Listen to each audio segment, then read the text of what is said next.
Hi everyone, I'm Mike Abadi and welcome to VTblogosphereTV, and we're up to our 19th episode, and we are welcoming a man who has been with us literally from the beginning.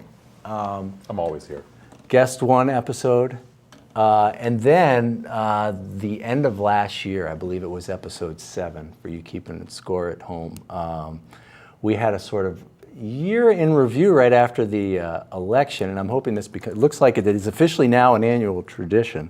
What was the title of episode 9, Michael? I think it was A Taste of Armageddon. Oh, there we go. Cue green screen.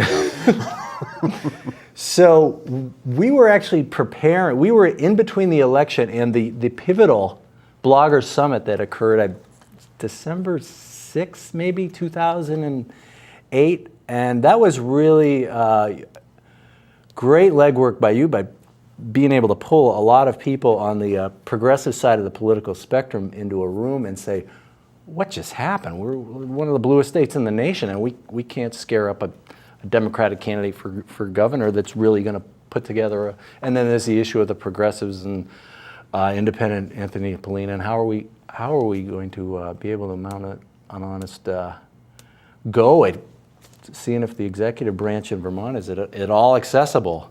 Yeah, that was a cool meeting, and hopefully there'll be a follow-up soon. There were 3 notions, well, there were a lot of ideas that came out of that meeting, but there were 3 that sort of coalesced, I think, more than any others. One was the idea of pushing for some election reforms to make the system less of an incumbent protection racket. I mean, one that we talked about on the site a lot, I talked about till I was blue in the face, was moving the primary earlier into the year so that there isn't, as it stands, our primary is like a few other states, is so close to the general election that if you have a contested primary against an incumbent, they've spent all their money against each other, and then you get the primary candidate, and boom, they've got no time. Yeah, they're almost at the finish line, they're but they're exhausted. They've got to get money. Yeah. They've got to get it. So, I mean, coming from the idea that a primary is healthy, is a good thing for a number of reasons. One that you can, not the least of which, rather, is that you can scare up public and press interest much earlier with the dynamic primary, and you can get activists engaged, you can get people excited about candidates, you can raise name recognition and ride that wave. Right. And also, it has an effect on not just strategy, but the ideology. I mean, you get more of a genuine contest of ideas. Sure. So it's just, for every reason in the world, a healthy primary is so much better than the let's get everyone in one room and party elders decide who the candidate's going to be, which is so often the way it has been. And so anyway, all those ideas, we got the primary moved a bit in the Senate. House wouldn't pick it up. It's presently like mid-September for a November election, or it's ridiculous. Late mid-September.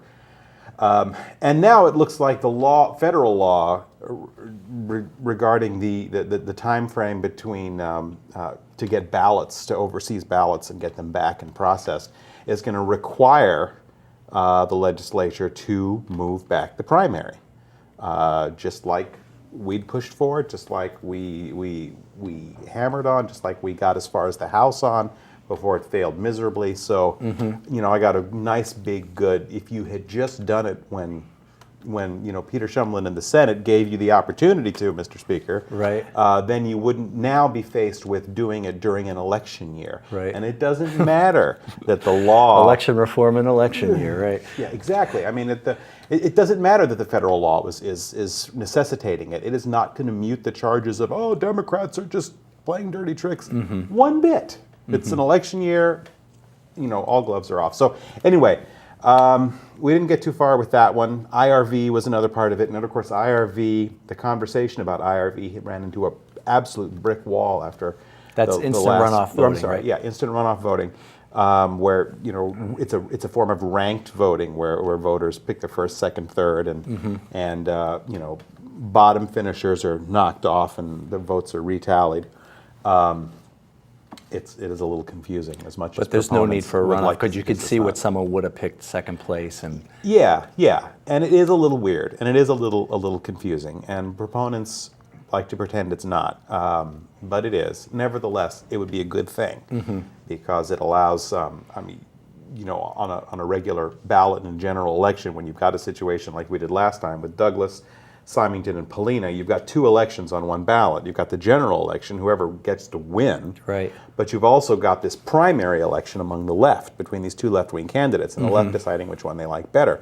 And the primary election and the general election happening at the same is happening on the same ballot, and that doesn't work. so Douglas wins. But he would have won anyways in that case. But I see In the that case, point. yeah, but I mean that dynamic. Yeah. And the dynamic can be, it can be overwhelmed. Right. Howard Dean, Right. won his last year with Polina on the ballot. Right. But it's still not the way it ought So to work. what happened in Burlington to just sort of throw a wrench in the argument for it? Well, Burlington, during the mayoral race, they use IRV, and Mayor Kiss won re-election, where he would not have won re-election either with a traditional runoff, with just a straight-up plurality, with other forms of sort of plural voting that are out there. None of these systems are perfect, Right. and IRV covers a lot of holes, covers a lot of the bases. It's in a lot of ways a really good system, but they nailed that one flaw, which you take the good with the bad, right? It's better than what we've got. I'm still a big proponent of it, but it gave opponents of IRV a lot of ammunition. IRV got seriously bad math. So what limited momentum there was for a statewide IRV law, Right. tanked. Now, on the other 2 things that we talked about, one of them I haven't pursued yet, which was looking at a desire to more democratize and more fully break out the Democratic Party's coordinated campaign system and make it less insular, make it create opportunities for feedback from the more rank and file Dems and just shine some sunlight on it. So, I'm going to propose maybe a small board of ombudsmen, 2 or 3 people with some that give people who have issues with, secrecy or general, lack of transparency or whatever else with the sort of Democratic Party or the coordinated campaign operation, give them a place to go that where they won't necessarily feel like they're just going to get shut down by the powerful and the elite in the party. And they put something like that in there, democratize the system. It's a decentralizing initiative. Right. I mean, democratic institutions build democratic institutions. So, so that's a little bit more of an inside baseball, but it was something some folks felt strongly about. The other thing was to try to create a system to help support whoever does win the primary and bring them some money. So that they haven't spent all their money in a primary, and then boom, they have to face the Republican candidate, who at the time we thought was going to be Jim Douglas.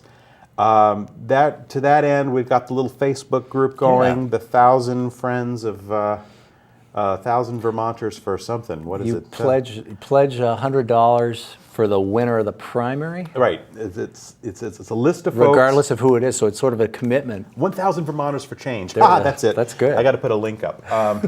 But the idea is getting 1,000 people to pledge to give $100 to whoever wins the primary that very next day. So that's $100,000. Vroomf. And it's not enough to win on, but it's no small chunk of change, especially in Vermont. Right. And I haven't done a big push on this for a while. We got obviously a long ways to go, but we're I think a little more than a quarter of the way there. Yeah. We've got about $29,000 worth of pledges. So yeah, we'll get them. Yeah. We'll have them all, and we'll Yeah, be able especially to. during primary season. That'll be a good Yeah, conversation to have. absolutely. I mean, you launch that well in advance of people really thinking about it, or even these 5 candidates. I mean, what a difference a couple years makes. Oh, not yeah. that the Blogger Summit's the reason for it, but to go from having a real thin field to 5 really strong candidates for governor, and Mr. Douglas walking away saying, I'm retiring at the end of this term. Well, and that's really interesting. That has a lot of effect. First of all, the first thing you mentioned, that suddenly the overabundance of candidates here, This is a lot of people who've been thinking for a while that they would like to be governor.